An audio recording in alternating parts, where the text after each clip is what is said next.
Ok, on, on va commencer, j'imagine, à mesure que les gens continuent d'arriver un peu. Donc, bon après-midi. Je m'appelle Simon Gravel bon, je suis le co-directeur scientifique de Cartagène, qui est une des cohortes régionales qui font partie de CANPAT, le Partenariat canadien pour la santé de demain. Je vous remercie d'être avec nous pour la présentation d'aujourd'hui, dont le titre que vous voyez à l'écran, c'est « Explorer les biomarqueurs de l'âge biologique associés à la sénescence dans l'étude Cartagène et la cohorte pétale ». Donc, avant de commencer, on devrait avoir du temps, et pas mal de temps pour des questions après la présentation. Donc, si vous voulez poser une question, vous pouvez simplement cliquer sur le bouton « Questions et réponses » en bas de l'écran Zoom et saisissez votre question et on va y venir à la fin de la présentation. Je vais ajouter plusieurs liens à la boîte de dialogue avec l'information de contact de Cartagène et de CANPAT. Et je vous invite à en profiter si vous avez des questions additionnelles. Vous pouvez utiliser Twitter, LinkedIn ou simplement la boîte générale d'informations par courriel si vous avez des questions supplémentaires. En temps normal, CANPAT reconnaît les territoires traditionnels autochtones où se déroulent ces séminaires. Comme on est en mode virtuel et qu'on a des gens un peu partout dans le monde, je vais simplement vous inviter à prendre un moment pour reconnaître les territoires traditionnels sur lesquels vous vous situez ou sinon faire une note de vous renseigner à leur sujet après la présentation. J'aimerais maintenant vous présenter les présentateurs d'aujourd'hui, les docteurs Francis Rodier et Sophie Marcoux. Le docteur Rodier est professeur agrégé au département de radiologie, de radio-oncologie et de médecine nucléaire à l'Université de Montréal, où il a obtenu un doctorat en biologie moléculaire. Après des postdocs à Berkeley et au Buck Institute for Age Research, il a établi en 2010 son laboratoire au Centre de recherche du CHUM et à l'Institut de cancer de Montréal, où il explore les acteurs cellulaires impliqués dans le traitement du cancer, notamment les décisions relatives au destin des cellules, comme la sénescence et l'apoptose. Le docteur Marcoux est médecin spécialiste en santé publique et en médecine préventive et s'intéresse en particulier à l'oncologie populationnelle. Elle est aussi présentement chercheuse postdoctorale au Centre de recherche du CHUM et elle s'intéresse au devenir des patients après les traitements anti-cancer et à l'impact des inégalités sociales de santé en oncologie. Elle détient un doctorat en sciences biomédicales au Centre de recherche du CHU Sainte-Justine et un doctorat de médecine à l'Université de Montréal. Donc, je vais passer le micro au présentateur. Merci Simon, merci pour les présentations. Merci à CANPAT pour l'invitation pour le séminaire. Je pense que pour nous, c'est une belle opportunité de présenter un peu des travaux qui sortent du cadre habituel des travaux que je fais dans mon laboratoire. Et ça peut ouvrir la porte, j'imagine, à certaines collaborations potentiellement. Comme Simon vous l'a mentionné, moi, je suis un biologiste moléculaire. Dans mon laboratoire, on n'est pas trop habitué de travailler nécessairement avec des grandes cohortes populationnelles. Ça, c'est vraiment la spécialité de Sophie Marcoux, qui va être la co-présentatrice aujourd'hui. Vous allez entendre parler un petit peu plus de ces aspects-là par Sophie aujourd'hui. Si je continue un peu l'introduction, juste pour élaborer un petit peu plus. Mon laboratoire au CHUM est dans le bâtiment qu'on peut voir ici. C'est le nouveau centre de recherche du CHUM. Je suis localisé à l'Axe Cancer, puis principalement, l'intérêt de mon laboratoire, c'est d'explorer une réponse cellulaire qu'on appelle la sénescence cellulaire, qui peut être souvent reconnue comme un vieillissement cellulaire, mais ça peut être aussi un vieillissement prématuré qui est induit par les thérapies anticancéreuses. Puis je vais vous parler un petit peu plus de ces concepts-là aujourd'hui parce que l'objectif que j'ai en tête, c'est d'essayer de créer un lien entre le phénomène de sénescence cellulaire et le phénomène de sénescence au niveau de l'organisme, puis de voir si on peut exploiter un peu cette connexion-là pour mieux comprendre le vieillissement, que ce soit naturel ou prématuré, mais aussi potentiellement peut-être avoir des approches nouvelles pour essayer de régler les problèmes de santé qui sont associés à ces problématiques-là. Donc, j'ai déjà mentionné quelques fois la cellule sénescente. Le petit le petit dessin que vous voyez ici représente en fait une cellule qui serait sénescente. Les cellules sénescentes, c'est compliqué à étudier dans le sens où ce sont des cellules qui étaient auparavant normales, qui avaient une fonction spécialisée. On peut parler par exemple des fibroblastes, qui sont des cellules qui sont souvent utilisées en recherche sur la sénescence. Puis lorsque ces cellules-là deviennent sénescentes, ils ne vont pas nécessairement perdre leurs caractéristiques fibroblastiques. Fait qu'on ne peut pas utiliser un marqueur particulier pour les définir. Puis en fait, il y a toute une panoplie de marqueurs qui sont reliés à l'état de sénescence qu'on doit utiliser pour pouvoir définir que cette fibroblaste-là en particulier est sénescente. Pourquoi ces cellules-là sont importantes? On va en voir plusieurs exemples au cours de la présentation, mais essentiellement, les cellules sénescentes vont développer un sécrétome qu'on appelle le Senescence Associated Secretory Phenotype. Et c'est maintenant très bien établi que ce sécrétome-là a des effets bénéfiques. Il y a des raisons pourquoi le phénomène de sénescence existe au niveau de l'organisme. Par exemple, les cellules sénescentes vont être importantes dans le développement embryonnaire, la réparation tissulaire, suppression tumorale. Mais d'un autre côté, le même phénotype, s'il est exprimé de façon non contrôlée au niveau de l'organisme, peut causer une accélération de la progression cancéreuse, mais aussi le vieillissement. Je vais vous donner quand même quelques exemples associés à ces concepts-là. Il y a probablement des personnes dans l'audience ici qui sont beaucoup plus spécialistes que moi au niveau du vieillissement de l'organisme. Mais essentiellement, si on cherche très rapidement des petites définitions sur l'Internet ou dans des dictionnaires, on peut trouver que le vieillissement définit la maturation du fromage. C'est probablement pas ça qu'on cherche aujourd'hui comme définition. De façon plus traditionnelle, on parle d'un déclin graduel des fonctions physiologiques au niveau d'un organisme. Chez l'humain, qu'est-ce que ça reflète? Ça reflète l'augmentation d'une probabilité de mourir avec l'âge. Plus on est vieux, plus on a de chances de mourir.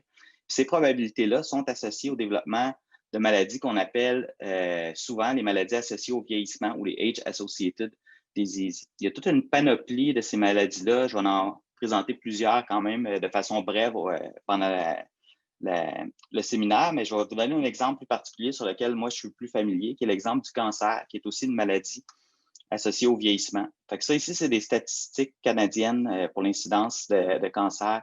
Ce qu'on peut noter très clairement, c'est qu'il n'y a pas beaucoup de cancers à un très jeune âge, sauf dans certaines sous-populations rares qui ont été, je pense, exclues sur ce graphique-là, mais qui seraient des cancers pédiatriques. Donc, des enfants souvent qui ont des mutations génétiques qui vont faire que le cancer va se développer très rapidement. Si des personnes n'ont pas de cancer pédiatrique, la prochaine vague de développement de cancer va vraiment commencer à l'entour de 35 à 40 ans. Donc, on est très bien protégé en tant qu'organisme vivant, complexe, multicellulaire contre le développement du cancer de façon générale. Ça ici, c'est des statistiques plus récentes qui montrent la différence entre les hommes et les femmes. Essentiellement, c'est la même conclusion. On a toujours une accélération du développement du cancer autour de l'âge de 35 à 40 ans. Donc, on considère en fait en cancérologie que le facteur de risque numéro 1 pour développer le cancer, c'est l'âge, comme la plupart des autres maladies associées au vieillissement. Il y a une explication intéressante pour ce phénomène-là qui va peut-être intéresser encore une fois ceux qui travaillent en évolution ou sur des populations. Il y a un concept qu'on appelle la pléiotropie antagonistique, qui est un concept intéressant en évolution qui propose que les choses qui sont bonnes pour vous quand vous êtes jeune ne sont pas nécessairement bonnes pour vous quand vous êtes vieux. Puis l'idée derrière ça, c'est qu'il y aurait des mécanismes cellulaires et organismaux qui vont protéger contre le cancer pendant la durée de vie normale de l'espèce ou de l'individu. Chez l'humain, pendant toute l'évolution de notre espèce, on parle d'une durée de vie de 30 à 40 ans environ, étant donné les conditions de vie que nos ancêtres avaient. Ce que ça signifie, ça, c'est qu'en fait, l'évolution a fait parfaitement son travail pour nous protéger du cancer pendant la période normale et naturelle de notre durée de vie. Par contre, lorsqu'on dépasse cette période-là, on a une augmentation à partir de ce moment-là assez marquée des cas de cancer. Puis la proposition de cette hypothèse-là, c'est que les phénomènes qui nous ont protégés pendant notre jeunesse deviennent potentiellement problématiques parce qu'ils ont échappé en fait la pression sélective de l'évolution une fois qu'on dépasse la durée de vie normale de l'espèce. Ici, je retourne à un schéma qui est un petit peu plus scientifique. Fait que ce qu'on peut voir ici, c'est à travers le temps et l'âge, l'incidence de cancer augmente, comme on l'a vu sur le graphique précédent. Puis l'hypothèse présentement qui nous permet d'expliquer cette augmentation-là est à deux niveaux. Le premier niveau, c'est l'accumulation de dommages à l'ADN, parce qu'on sait que les mutations sont essentielles pour le développement du cancer. Mais on sait maintenant qu'à un second niveau, on doit aussi avoir une altération du micro-environnement tissulaire qui va devenir favorable à la croissance de ces cellules cancéreuses-là. Puis, on pense que l'accumulation de cellules sénescentes à travers le temps, comme on va voir un petit peu plus en détail, est un des facteurs majeurs qui contribuent à cette augmentation de l'incidence de cancer avec l'âge. Alors là, je reviens à ma petite cellule sénescente pour vous expliquer un petit peu plus en détail les caractéristiques qui sont reliées avec la présence de ces cellules-là au niveau de l'organisme. Fait qu'on a vu ici les différentes fonctions de la cellule sénescente. On a publié un article intéressant avec ma superviseure de postdoctorat à l'époque, qui est encore, je pense, d'actualité pour définir à la base les fonctions de la sénescence. Ce que je voulais illustrer ici, c'est les différentes caractéristiques où la sénescence est importante. On a la suppression tumorale, la réparation tissulaire, la promotion du cancer et le vieillissement. Puis l'autre aspect que je voulais mettre en évidence, c'est l'étalement dans le temps entre la proposition de cette fonction-là pour les cellules sénescentes et la démonstration claire et définitive que le phénomène existe vraiment chez des organismes complexes. Fait que ça a pris quand même beaucoup de temps, même pour la capacité de suppression tumorale de la sénescence, à être démontrée de façon définitive de 1965 à 2005. C'est la même chose pour l'importance de la sénescence au niveau du vieillissement organismal qui a été démontré maintenant de façon définitive seulement en 2016.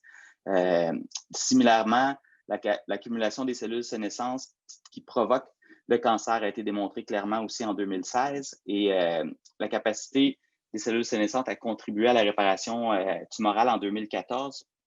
Le point que je veux faire, c'est que c'est toutes des découvertes qui sont extrêmement récentes. Donc, on est clairement dans un domaine ici qui est à la fine pointe de ce qu'on connaît au niveau de la contribution de la sénescence. Ici, j'ai fait un petit diagramme qui illustre la progression cancéreuse où on sait que la cellule doit acquérir des mutations graduellement qui vont lui permettre de devenir une tumeur cancéreuse de plus en plus agressive. Une des fonctions primaires de la sénescence, ce serait de bloquer ce processus-là de carcinogénèse en activant un arrêt de croissance permanent qu'on appelle le Senescence Associated Proliferation Arrest. Puis cet arrêt de croissance-là va dépendre de gènes suppresseurs extrêmement puissants, entre autres RB et P53, qui vont contrôler le cycle cellulaire et permettre l'arrêt de prolifération d'une cellule qui est potentiellement en train de devenir une cellule cancéreuse. Il faut imaginer que ces cellules-là qui ne vont pas progresser au prochain niveau à cause de l'induction d'un état de sénescence vont être capables de persister au niveau du tissu et vont s'accumuler à travers le temps lorsque le système immunitaire n'est pas capable de les éliminer efficacement.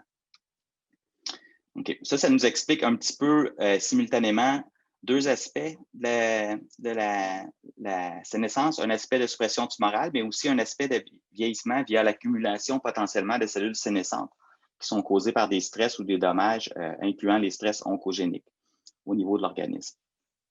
La démonstration que je vous indiquais en 2016, où on a démontré, hors de tout doute, la contribution de la sénescence au vieillissement, c'est un article qui est quand même vraiment important dans notre domaine.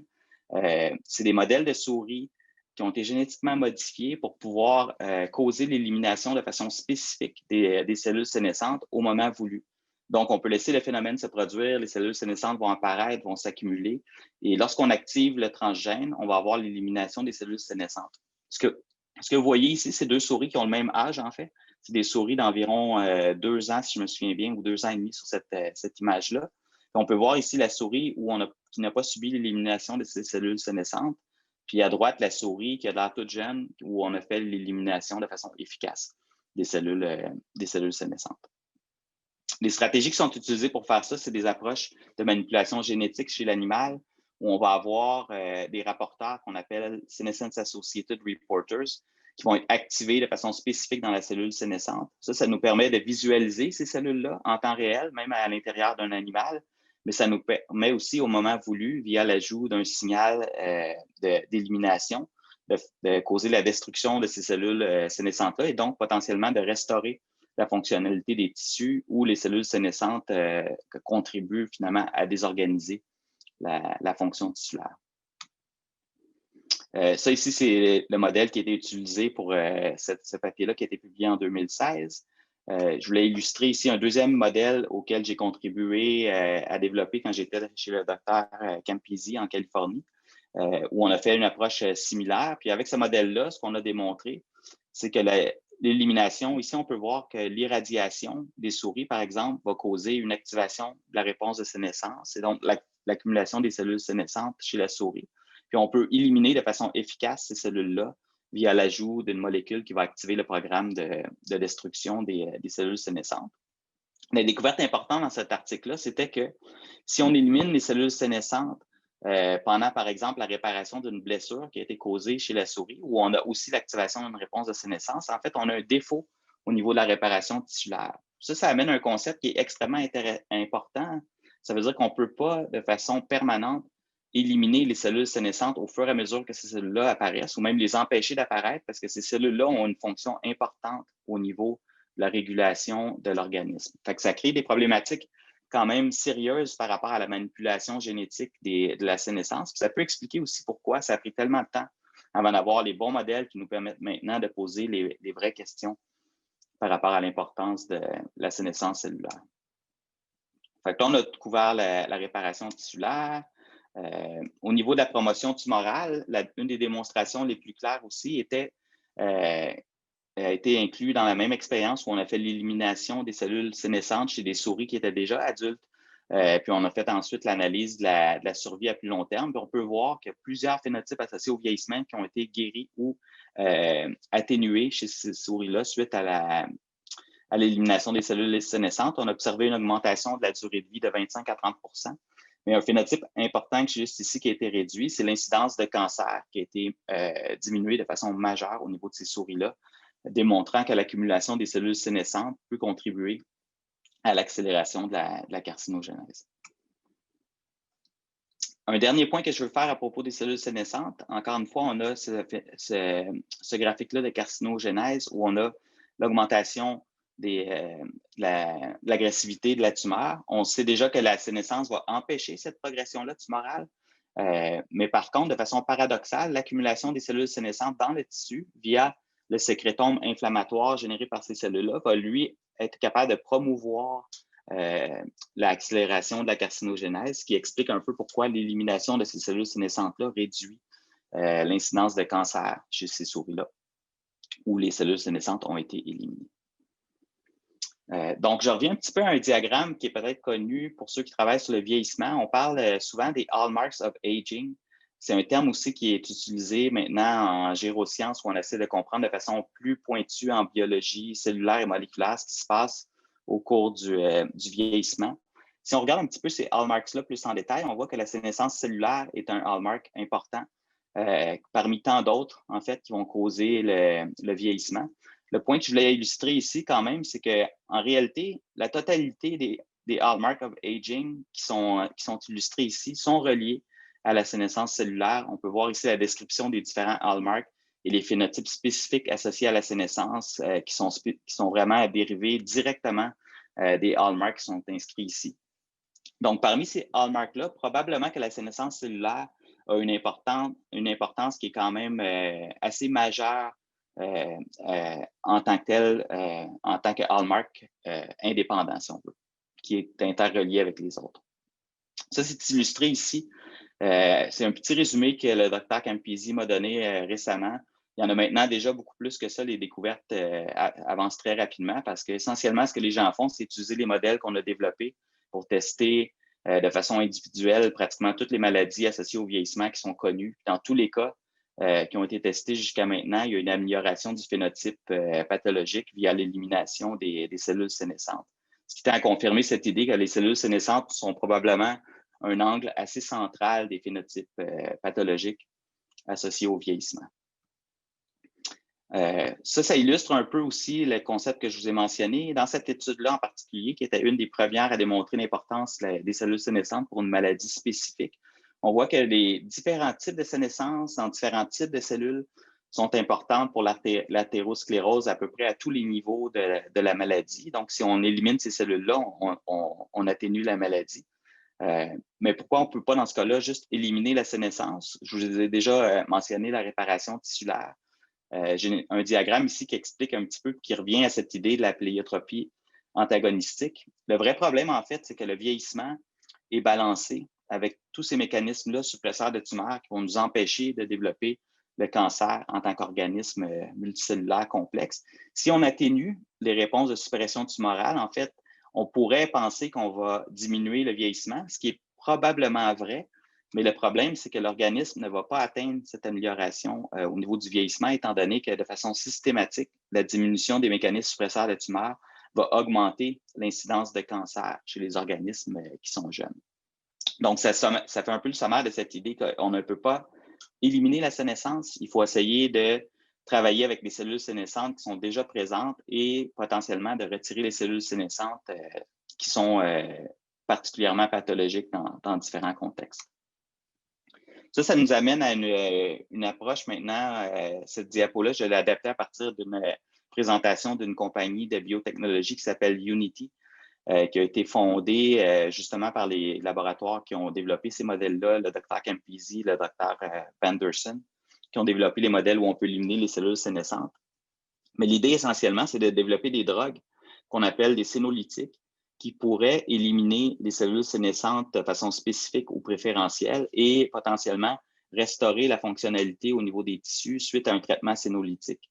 Ça, ce que ça veut dire, c'est qu'on peut laisser la sénescence faire son travail, les cellules sénescentes s'accumuler et une fois de temps en temps, subir une thérapie sénolytique qui va permettre la restauration tissulaire au bon endroit. Évidemment, ça semble une approche qui est intéressante pour les pharmaceutiques, une drogue qu'on aurait besoin de prendre une fois de temps en temps, qui ne va jamais vraiment nous guérir de façon permanente du problème en question.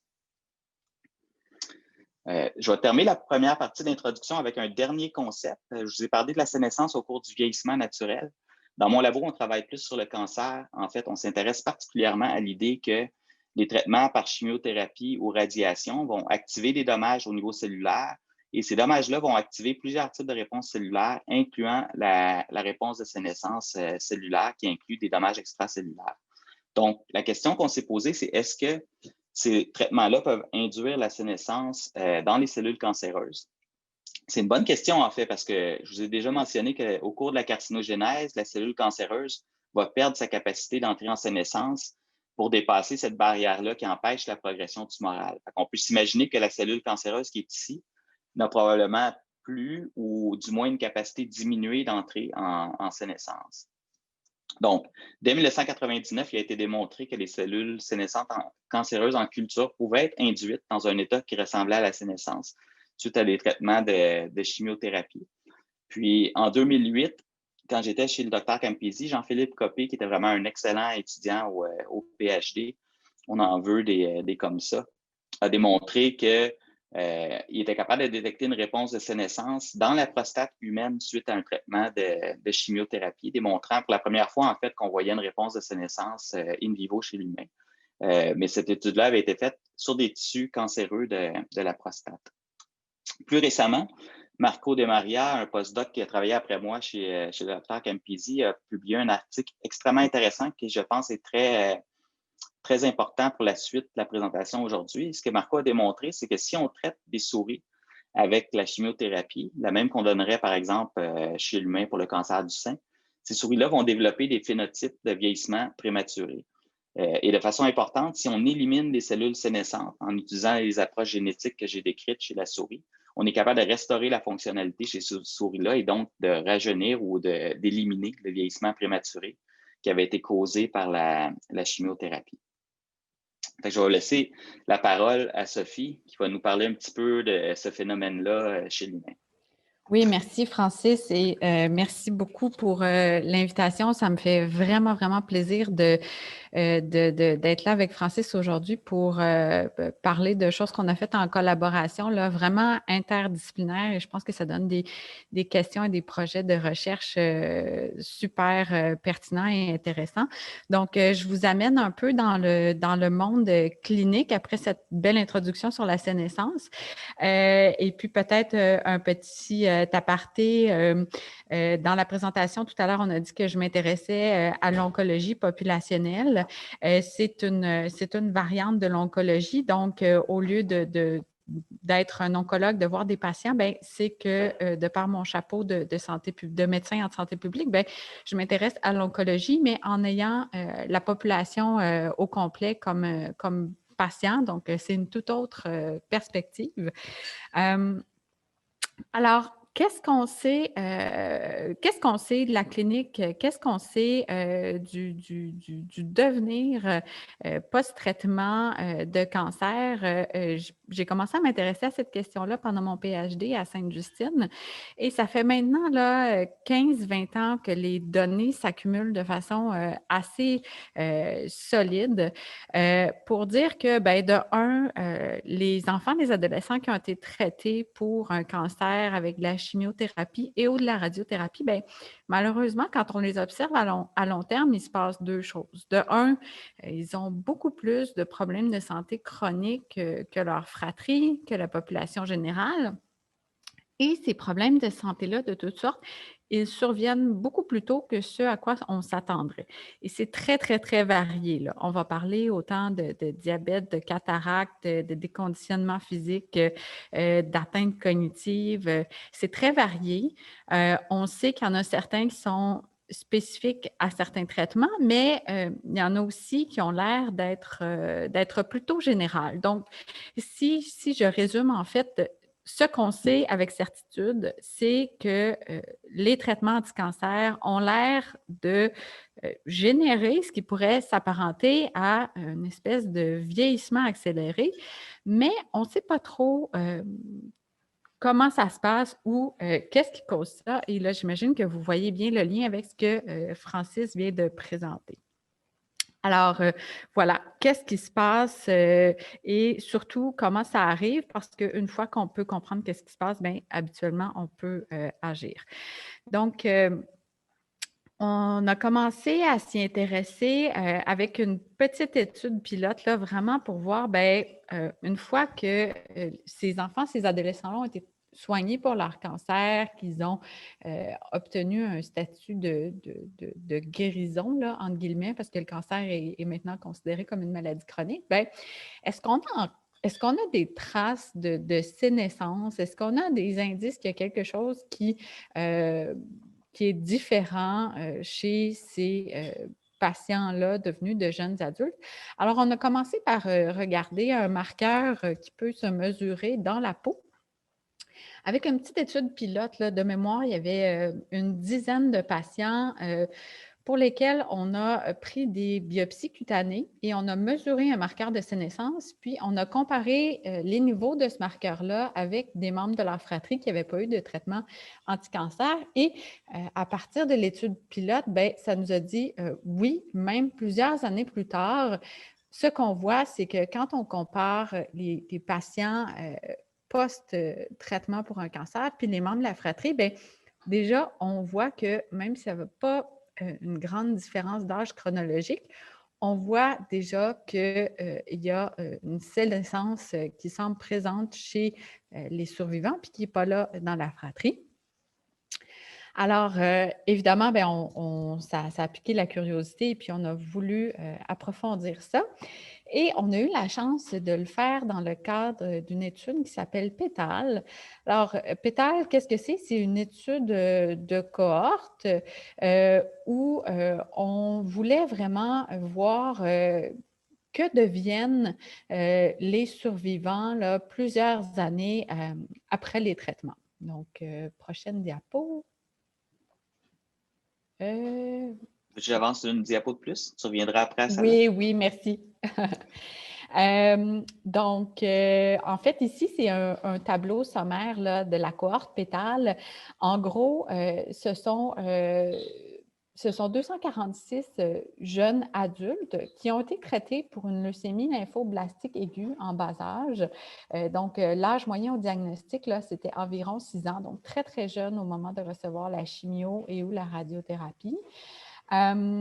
Et on les a revus plusieurs années plus tard, là, en moyenne, une quinzaine d'années après le diagnostic. Donc, ça nous fait une cohorte, vous comprenez, qui est très, très jeune, là, début vingtaine au niveau de l'âge moyen. Et ce qu'on a fait, c'est que ces participants-là ont été étudiés sous toutes les coutures au niveau de leur santé métabolique, cardiovasculaire, osseuse, au niveau de la qualité de vie, de la santé psychosociale aussi. Et l'autre particularité de cette cohorte-là, c'est qu'on a aussi procédé à certains tests et laboratoires, ce qui nous a permis de faire des analyses pour tenter de mesurer la sénescence là, auquel on va revenir plus tard. Donc, oui, tu peux revenir à la diapo précédente, Francis.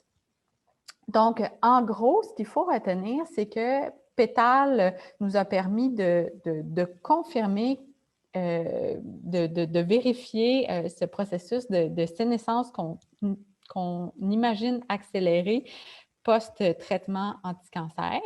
Et en parallèle à ça, bien, il y a quelques évidences qui commencent à sortir pour expliquer ce qui est présentement une grande boîte noire là, entre les traitements puis la survenue des problèmes de santé chronique plus fréquents et plus précoces dans cette population-là. Il y a d'autres marqueurs de vieillissement, dont la longueur des télomères. Et puis ici, c'est un papier très intéressant qui a montré chez une cohorte de survivants du même type de cancer pédiatrique qu'il y avait d'autres évidences d'inflammation chronique et de vieillissement qui nous laisse croire que on est sur une voie intéressante avec nos hypothèses. Ensuite, je te redonne la parole, Francis. C'est bon, merci Sophie.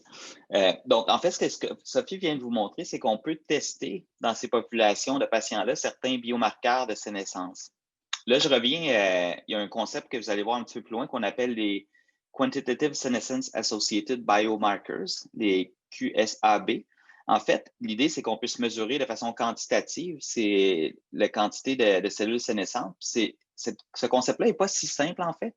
Il y a beaucoup de choses qu'on peut mesurer de façon biochimique pour déterminer l'état d'une cellule sénescente ou le confirmer. Mais c'est des choses qui sont quand même relativement compliquées. On a souvent besoin de tissus qui sont préservés de façon très spécifique ou qui sont frais. Essentiellement, ces problématiques-là vont prévenir l'accès à des biobanques rétrospectives via la complexité, mais aussi le type de préservation ou la fraîcheur des tissus qui sont des prérequis essentiels. Fait qu'on s'est posé la question, qu'est-ce qu'on pouvait mesurer en fait si on veut accéder vraiment à des biobanques rétrospectives de façon relativement simple? On se retrouve à être limité avec les stratégies actuelles, essentiellement à mesurer des protéines en circulation dans le sang ou peut-être même des ARN si on a accès à des cellules, des kilos de cellules congelées de la bonne façon. Mais encore là, déjà, on a une complexité additionnelle qui vient compliquer les problèmes. Donc, nous, on s'est intéressé à un aspect classique qui était le SASP, le sécrétome des cellules sénescentes qu'on peut mesurer en circulation dans le sang. Ce n'est pas le sujet du séminaire d'aujourd'hui. Je pourrais en parler plus si les gens sont intéressés par ce concept-là, mais il y a déjà plusieurs articles aussi dans la littérature à ce sujet-là.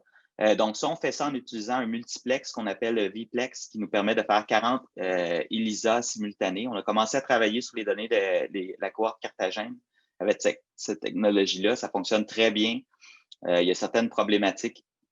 Mais en réalité, le marqueur que je vais vous présenter aujourd'hui, c'est un nouveau marqueur qu'on a développé qu'on appelle le TREC, qui nous permet d'accéder de façon très simple et très facile et de façon quantitative à des cohortes rétrospectives où du sang ou du matériel dérivé du sang serait disponible. Fait que ça, c'est un projet qui a été développé par Sophie en collaboration avec Tibila Kentega dans mon labo, qui fait son PhD sur ce sujet-là. C'est un projet qu'on fait en collaboration avec Daniel Sinette à Sainte-Justine. Puis on a aussi des super étudiants undergrad à travers les années qui ont participé à ce projet-là, dont Jessica Bourbonnet qui fait maintenant son PhD avec moi et Apostolos Christopoulos au CHUM et Jade Monpetit qui est la nouvelle arrivante au laboratoire là, qui s'intéresse à des sujets connexes à cette étude-là. Fait que, le concept de base qui est derrière ces études, c'est quelque chose qu'on connaît, on sait déjà qu'il est associé au vieillissement, qui s'appelle l'involution thymique. C'est un phénomène naturel. Le thymus va réduire en volume avec le vieillissement. Ça commence très tôt. Fait que c'est pas nécessairement quelque chose qui est spécifiquement associé au vieillissement, c'est plus quelque chose qui se développe avec l'âge. Mais on sait très bien que l'involution thymique corrèle avec l'âge. Au niveau cellulaire, on sait aussi qu'il y a une transformation qui s'effectue à l'intérieur du thymus qui va corréler avec cette involution thymique-là, qui correspond en fait à la perte des cellules spécialisées qui servent à la différenciation des cellules T et à l'accumulation de cellules de gras, d'adipocytes, de préadipocytes dans l'organe. De façon intéressante, on sait maintenant, c'est assez récent, qu'on voit l'accumulation de cellules sénescentes dans le thymus avec le vieillissement. Donc, potentiellement que la sénescence cellulaire a un rôle à jouer dans cette sénescence thymique qui est associée au vieillissement. Maintenant, quelles sont les conséquences de cette involution thymique-là? C'est là qu'on commence à être plus en connexion avec la sénescence. Il y a plusieurs choses qui vont se passer durant l'évolution thymique. Évidemment, on a une réduction de la thymopoïèse, fait qu'on va avoir moins de cellules T naïves qui vont sortir du thymus. Ça, c'est important de retenir ce concept-là, diminution de la quantité de cellules T qui sortent du thymus, qui vont refléter en fait toute une panoplie d'événements qui se passent simultanément avec cette réduction-là de production de cellules T. Donc, entre autres, on va avoir une expansion des cellules T périphériques oligoclonales. Donc, les clones qui sont déjà présents vont se multiplier. Ça va diminuer la diversité, en fait, qu'on a au niveau immunitaire. Ça va causer des problèmes. Entre autres, on pense que ça a un impact sur l'élimination des cellules sénescentes qui sont accumulées. Donc, ces cellules sénescentes-là peuvent persister plus facilement dans l'organe ou dans la personne qui subit une immunosénescence essentiellement via l'attrition thymique. Et ça va augmenter la sécrétion des facteurs reliés au SAS, dont on sait qu'ils vont contribuer à l'inflammation en général. Simultanément, on va avoir une augmentation de production de cellules T qui sont moins efficaces, qui ont été moins bien éditées à l'intérieur du thymus pour ne pas reconnaître le soi. Donc, on va avoir des réactions auto-immunes qui vont être augmentées, qui vont aussi augmenter l'inflammation à travers le temps. Donc, tout ça peut être reflété par une mesure potentiellement des cellules T qui sortent naïves, qui sortent du thymus, pour qu'on puisse mesurer finalement la santé ou l'âge du thymus d'un individu. Ici, je vais illustrer un autre exemple. On sait déjà que les cellules T, par exemple, vont sénescer. C'est un papier qui a été récemment posté sur bioRxiv. C'est une ressource preprint, donc c'est un papier qui n'a pas encore été revu par les pairs.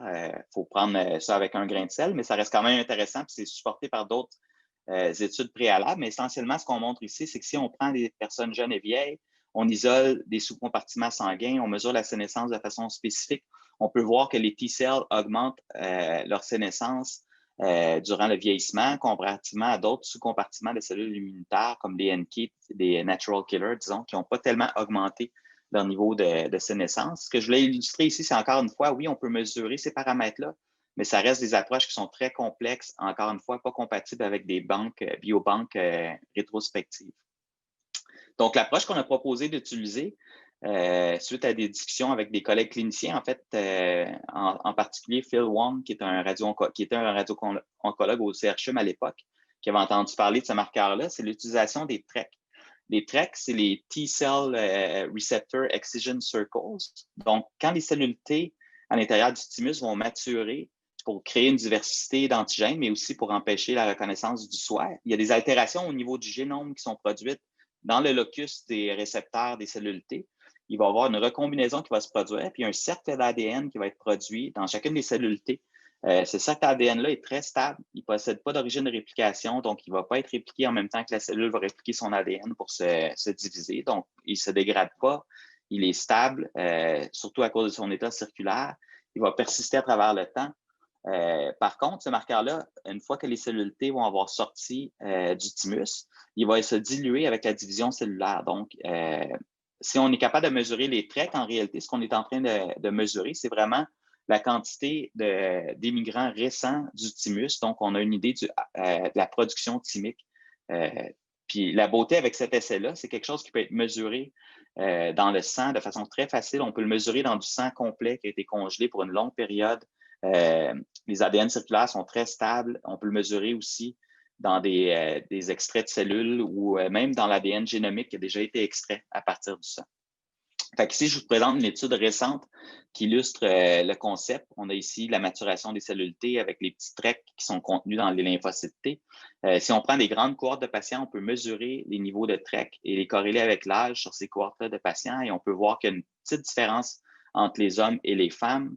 Le point important que je voulais faire ici, c'est que si on regarde les facteurs qui vont expliquer les niveaux de TREC chez chaque individu, parce qu'on peut voir quand même qu'il y a une grande distribution à travers la population, même si la tendance est très claire à travers le temps.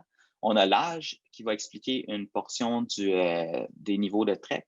On a le sexe, puis on a aussi, par exemple, dans cette étude-là, une variation génétique qui a été identifiée qui va influencer les niveaux de TREC. Mais le point important, c'est qu'il y a plus de 50% en fait des variations des niveaux de TREC qui sont encore inexpliquées au niveau des individus en particulier. Je veux pointer aussi que l'âge, dans ce cas-ci, on parle de l'âge chronologique, fait qu'on ne parle pas vraiment de l'âge biologique. Donc, nous, ce qu'on considère, c'est que les niveaux de TREC reflètent dans leur entièreté l'état ou l'âge biologique au niveau immunologique de la personne. Ça nous a donné la chance de développer cet essai-là, de pouvoir maintenant interroger la cohorte carthagène. L'idée était de générer une courbe de TREC. Les TREC peuvent varier d'une population à l'autre. Comme on peut voir ici, il y avait 2 différentes populations qui ont été utilisées. On a voulu commencer par définir une courbe pour les niveaux de TREC dans une population canadienne via l'accès à Carthagène. Ici, on a un résumé très bref de la technique, mais essentiellement, ce qu'il faut savoir, c'est qu'on fait un PCR quantitatif pour amplifier les TREC qui sont présents au niveau de l'ADN génomique dans le sang. Donc, on peut accéder à ce test-là. Ça peut être fait de façon très facile sur la plupart des cohortes rétrospectives qui ont banqué du sang ou de l'ADN génomique. Donc, on peut maintenant retourner à Sophie pour notre cohorte pétale. Oui, effectivement. Donc, on va reparler de ce nouvel outil, ces TREC-là qu'on a utilisés dans la cohorte de survivants d'une leucémie lymphoblastique aiguë que je vous ai présentée tout à l'heure. Et l'idée, c'est de voir, encore une fois, est-ce que ça tient la route, cette idée que la sénescence accélérée ou non éliminée pourrait expliquer ce qui se trouve dans la boîte noire entre les traitements puis les problèmes de santé chroniques observés plus tard. Donc, qu'est-ce qu'on peut et qu'est-ce qu'on ne peut pas conclure à partir des données qu'on a obtenues dans l'étude de cohorte pétale? Bien, ce qu'on voit, c'est que tout le monde, sans exception, semble faire un bond d'accélération au niveau de l'âge immunologique basé sur la mesure du biomarqueur TREC. Personne n'a l'air d'y échapper. On a regardé les facteurs de risque qui sont habituellement associés à plus de problèmes au niveau de la survie post-cancer. Donc, typiquement, ces facteurs-là, ça va être le fait d'être une femme, la durée, le temps qui s'est écoulé après les traitements, l'âge au diagnostic. Donc, habituellement, plus les gens sont jeunes au niveau des traitements, plus les problèmes de santé par la suite sont importants. Et l'exposition à la radiothérapie aussi. Faute de temps, là, on ne peut pas rentrer dans les détails. Alors, il y en a certains qu'on a retrouvés, par exemple, le fait d'être une femme et d'autres qu'on n'a pas retrouvés. Donc, ça pose des questions intéressantes. L'autre point qui est très intéressant, c'est au niveau des corrélations phénotypiques. Donc, présentement, sans rentrer dans les mécanismes, étant donné tout cet intérêt pour le vieillissement prématuré observé chez les survivants, bien, on commence à s'inspirer de toute la littérature gériatrique où les concepts de fragilité sont assez bien définis. On essaie de les adapter à notre population, mais ce que nos résultats suggèrent, c'est qu'il va nous falloir être très minutieux, très pointilleux dans la définition qu'on va donner du vieillissement accéléré. Donc, par exemple, on pourrait penser que ce ne sont pas les mêmes personnes qui auraient un vieillissement selon les critères de fragilité gériatrique, par exemple, au niveau musculaire, comme la sarcopénie, parce qu'on ne mesurerait pas un marqueur qui serait associé à cette définition-là. Donc, ça, c'est un apprentissage de nos résultats. Il va falloir, dans les années à venir, qu'on fasse très attention quand on définit notre vieillissement accéléré, de quoi on parle exactement. Donc, dans notre cas, c'est vraiment du vieillissement immunologique dont il est question. On ne peut pas vraiment tirer de conclusion à propos des adultes. Hein? Les enfants ne sont pas des adultes miniatures. Ils ont une physiologie qui leur est particulière. De tous les systèmes, en fait. Donc, c'est intéressant. Puis, on va bientôt vérifier si la même chose se reproduit dans une cohorte adulte. on peut aussi se poser des questions par rapport au fait que les patients avaient une leucémie, donc les traitements ciblent spécifiquement les lymphocytes, les leucocytes, et c'est là-dedans qu'on mesure les TREC. Donc, est-ce qu'on va retrouver la même chose chez des patients qui ont été traités pour une tumeur solide? On ne le sait pas, donc ça ouvre la porte à plein de questions intéressantes.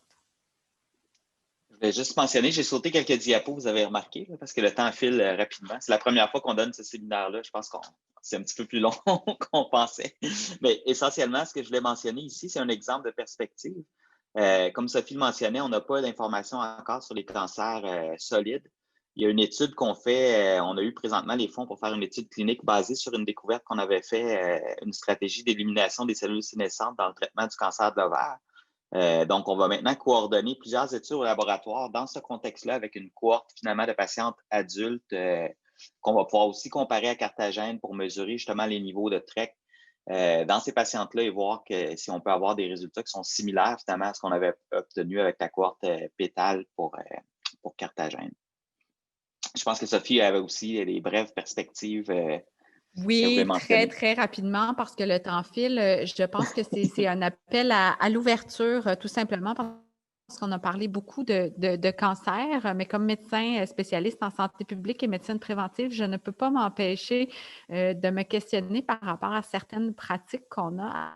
Alors, ce qu'on est en train de dire, c'est que dans certains cas, certaines situations, il pourrait y avoir un décalage important entre l'âge biologique et l'âge chronologique. Donc, ça pose toutes sortes de questions par rapport au dépistage que l'on fait. Hein. L'âge chronologique va souvent être un facteur d'indication ou pas de procéder au dépistage.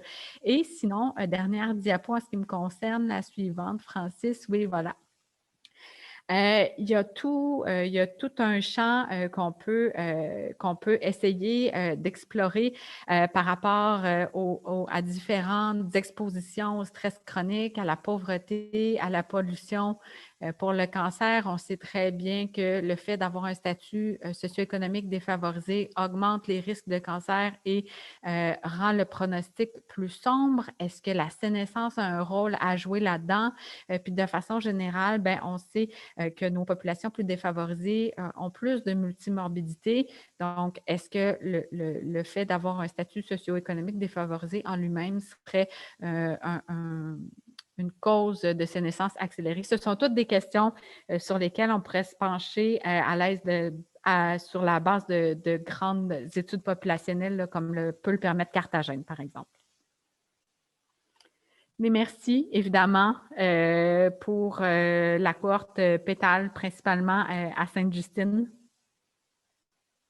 Je les remercie aussi les gens de mon laboratoire, mais j'ai mentionné tous ceux qui étaient vraiment importants pendant la présentation pour cette étude-là, mais je vais mentionner quand même les gens de chez Carthagène, Catherine Labbé et Nolwenn Noiselle, qui ont été vraiment absolument essentiels à pouvoir nous permettre de mettre sur pied ce projet-là. Merci. Merci beaucoup. Pour la présentation. Donc, j'ai menti par rapport au temps pour répondre aux questions. Je suis désolé. Heureusement, la présentation était très claire. Je vais quand même essayer d'aller passer à travers quelques questions qui semblent pouvoir être répondues dans un temps bref. Donc, une question de Philippe Awadella. Are there specific features of metabolic syndrome that are more affected by immunoage than others?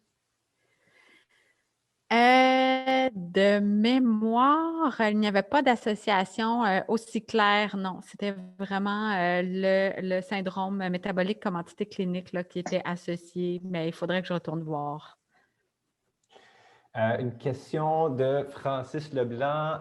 Comment est-ce que l'immunoage se compare aux autres modèles de calcul de l'âge biologique, tels les horloges épigénétiques ou les biomarqueurs sanguins? J'imagine que la question peut se poser à la fois chez les gens qui ont eu des traitements pour le cancer et dans la population en général. Ben, je peux répondre à ça. Ce serait super intéressant de tester en fait le Epigenetic Clock. C'est pas connu, cette comparaison-là, probablement pour la raison que j'essayais de faire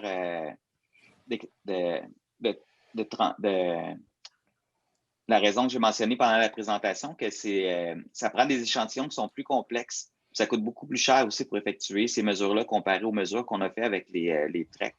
Mais je pense que ça serait important quand même de le faire. Nous, ce qu'on a fait, c'est des mesures de plusieurs facteurs circulants dont on sait qu'ils sont associés à la sénescence et certains ont déjà été démontrés pour être augmentés pendant le vieillissement. On a confirmé certaines données dans la cohorte carthagène, puis maintenant, on peut faire les corrélations avec les TREC. Fait que ça va être la deuxième partie de l'étude, mais ces données-là ne sont pas complètes encore, mais on a certains facteurs qui corrèlent vraiment très, très bien avec les TREC. La suite, ce serait intéressant de voir si on peut les corréler aussi avec certaines pathologies, peut-être augmenter notre capacité d'avoir des corrélations, par exemple, dans la cohorte pétale en combinant les TREC avec des facteurs circulants associés aux cellules sénescentes. C'est une très bonne question, on n'a pas encore la réponse. Et en particulier, j'imagine, vous avez tellement un énorme effet pour les TREC en termes de différence cas contrôle. Là. Donc, je peux imaginer que si, ça ne prendrait pas nécessairement des échantillons énormes pour vérifier s'il y a des effets comparables, même si les autres mesures sont un peu plus compliquées. Ou... Exact. Puis, on n'a pas vu des différences comme ça. Là. On n'a jamais vu ça avec les facteurs circulants qui sont reconnus. On peut prendre l'exemple d'interleukine 6. Il y a certaines études qui montrent que ça augmente avec le vieillissement, d'autres que non. Si la personne est malade, avoir des niveaux d'interleukine 6 qui vont être augmentés. Les TREC, c'est quelque chose qui est probablement plus stable, qui reflète l'état général d'immunosénescence de l'individu. Mais ce n'est pas nécessairement invariable, étant donné qu'on a une variation qui est probablement causée aussi par l'environnement de la personne. Fait qu'on n'a pas défini tous ces paramètres-là qui contrôlent les niveaux de TREC qu'on observe. Parfait. Il y a une dernière question ici de Nolwenn Noiselle. Est-ce que vous avez regardé les différentes variables possiblement explicatives dans Carthagène, comme justement le syndrome métabolique, comme dans Pétale? C'est super intéressant. La question est adressée à Francis, mais je dis qu'il faudrait le faire, absolument. On a commencé à le faire avec ce qu'on avait accès, puis c'est une question de temps aussi. Là, on s'était concentré sur les données de Pétale et des corrélations directes qu'on pouvait faire entre les deux. Mais là, justement, Jade, mon petit, l'étudiante stagiaire que j'ai mentionnée, elle a commencé à faire ce genre de corrélation-là pour essayer de voir qu'est-ce qu'on peut ressortir qui va le plus corréler avec les TREC. Fait que, par exemple, le Body Mass Index, les trucs qu'on peut trouver dans Carthagène qui pourraient nous se rapporter à des problèmes de santé reliés au vieillissement. Mais on est en train de creuser ça. C'est pas si facile. Merci encore. Merci beaucoup. Merci à tout le monde qui est venu assister à ce séminaire. Si les gens qui ont des questions auxquelles on n'a pas eu le temps de répondre, vous pouvez se contacter, j'imagine, les présentateurs ou les envoyer à l'adresse courriel que j'ai indiquée dans le chat au début et on va les retransmettre aux présentateurs. Oui, Nolwenn, je dois t'écrire, fait qu'on pourra parler. Merci beaucoup tout le monde. OK. Merci.